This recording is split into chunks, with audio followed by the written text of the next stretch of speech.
Right, it's time for business, and John Mwako is here. Good evening to you, John. Good evening, Israel. All right, I'll let you take it away. Thank you very much. Now, time for business. And Ghana Gas has hinted of the construction of yet another processing plant in the country to churn out gas transported from the country's Sankofa and Ginyame fields in the Tano Basin of the West Cape 3 Points. The field is on track to deliver first gas in February 2018 to augment thermal power generation in the country. But according to the communications manager of the Ghana Gas, Alfred Ogbami, Ghana Gas will not process gas from the Sankofa Ginyame fields.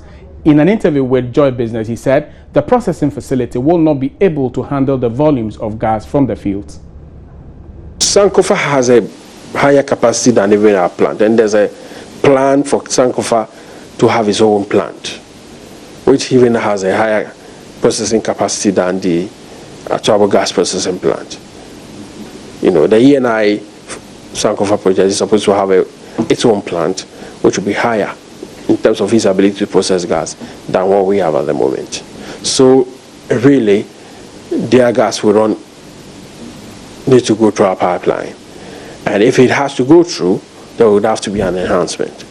But I do not think that we have worries there. We have some time for both the development of the field as well as the development of the onshore processing facility. But the projection now is not for the Achabo gas processing to handle the gas from Sankofa. Of course, we'll be handling the gas from the 10 field and the Jubilee field. Now, the chairman of the Ghana Stock Exchange urges government to support the efforts of the exchange in a move to make the exchange more competitive. The chairman of the Ghana Stock Exchange, Dr. Sam Mensah, is urging government to, as a matter of urgency, to take steps to position the Ghana Stock Exchange, take advantage of rising foreign direct investment from Europe. He said the new law taxing capital gains coupled with the energy challenges places dark clouds on the market as against competing markets on the continent. Addressing the media at the 26th annual general meeting of the Ghana Stock Exchange, Dr. Sam Mensah said government continued support of the exchange is very critical.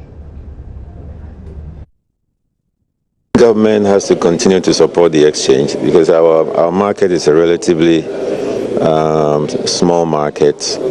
They call them frontier markets, still developing, and so it lacks market depth. We want more financial inclusion. We want more and more people to understand the benefits of being investors, and therefore government has to support financial inclusion efforts. It has to provide incentives that makes the Ghana Stock Exchange competitive, because remember that we are competing with many exchanges, not just in Africa, but also throughout the entire emerging market. So when we have investors overseas who are looking to enter emerging markets, they are looking for the best destination for their investment money, and if you're not competitive, they will just bypass you and go to other markets. So some of the challenges that the market is facing now in terms of competitiveness are arising from our new tax laws, which have basically put Ghana at a disadvantage in terms of being a competitive market compared to Nigeria, for example. In most African markets, capital gains are tax-free. And so government has to continue to support the exchange to make it competitive. The market conditions have not been very conducive, particularly in terms of the macroeconomic environment. We all know about the energy crisis. So you'll see, for example, that the energy crisis has taken a serious toll on the manufacturing sector of the economy, and nearly all the manufacturing companies on the Ghana Stock Exchange reported losses or heavily decreased profitability in the last year or so. So I think as we turn around the corner in resolving the energy crisis, macroeconomic stability comes up, we should see the market turning around. I think these are all, and that gives us a little bit of hope for the near future, because we can see, for example, macroeconomic turnaround coming up. So I think sooner or later the market will recognize that, and we should see that reflected in the market. The Chamber of Petroleum Consumers is demanding a 7% reduction in fuel prices in the country, citing the reduction of prices on the world market as a basis for the proposal. According to the Chamber, the persistent decline of crude prices on the world market over the past 2 weeks makes it necessary for a reduction of prices on the domestic market. The Executive Secretary of the Chamber, Duncan Amoah, spoke on the marketplace this afternoon. As we speak today, expect some minimum 7% reduction in pump prices.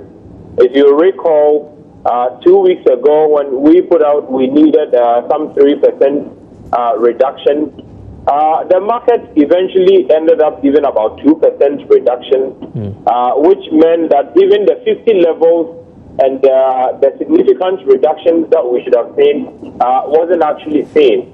Today, as we speak, crude levels on the world market hovers around $44, and one will be asking if from 49 thereabouts to 44 doesn't warrant for a significant reduction today, then when again would the Ghanaian get the sort of needed reduction? But in all of this, we agree and know they will probably reduce very soon, but it's becoming a growing phenomenon under deregulation, where when prices ought to go up, within a day or two, you would find most OMCs haven't done what they are supposed to.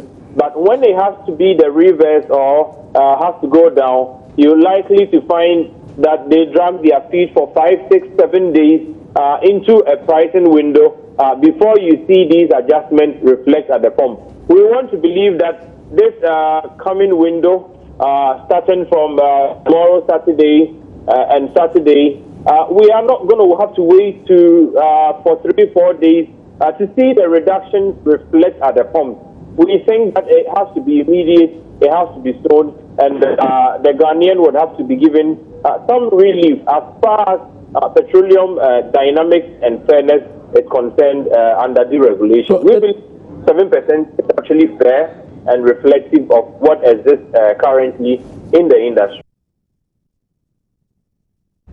So that was Duncan Amoah there explaining the rationale behind their proposal that oil prices here in Ghana must be reduced. So world market price could also reflect in our pocket and other tanks. Now it's time to really go to the market to look at how the various equities, your commodity and the currencies also faring here in Ghana. Now on the Ghana Stock Exchange today, we did see some activity level not as high as we expected, but then we had a total volume of about 268,153 trading on the market as against 191.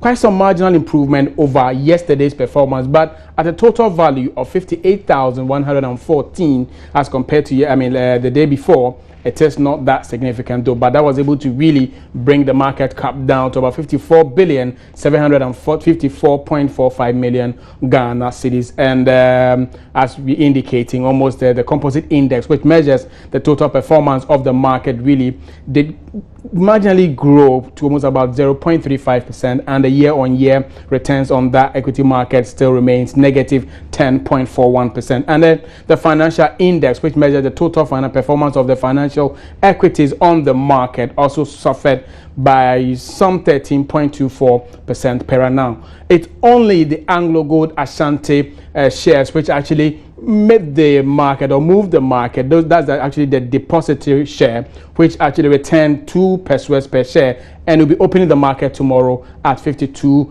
pesos per share. Now, looking at the commodities front, crude oil gained $1.06 to be trading currently around $47.20 per barrel, as gold is losing $13 and is currently trading around $1,332 per ounce. And cocoa, one major interest of Ghana, is also gaining some $6 and is currently trading around 3,149. Now let's move on to the currency and see how the Ghana cedi is faring against the top 5 major trading currencies here in Ghana. And against the US dollar, the cedi is still struggling as it lost to it. It lost to the British pound. It is losing against the euro. It's losing against the Chinese yuan, but only gained against the CFA from here in Ghana. So we're looking at how the cedi is actually going to bounce back and regain its value. Now let's move on to exactly. So that's how the market is looking at today. Not that good, not that positive, but I think tomorrow being the end of this particular week, we're going to see some rebounds and, of course, the recovery being so good. My name is John Kojo Amuako, and the news continues.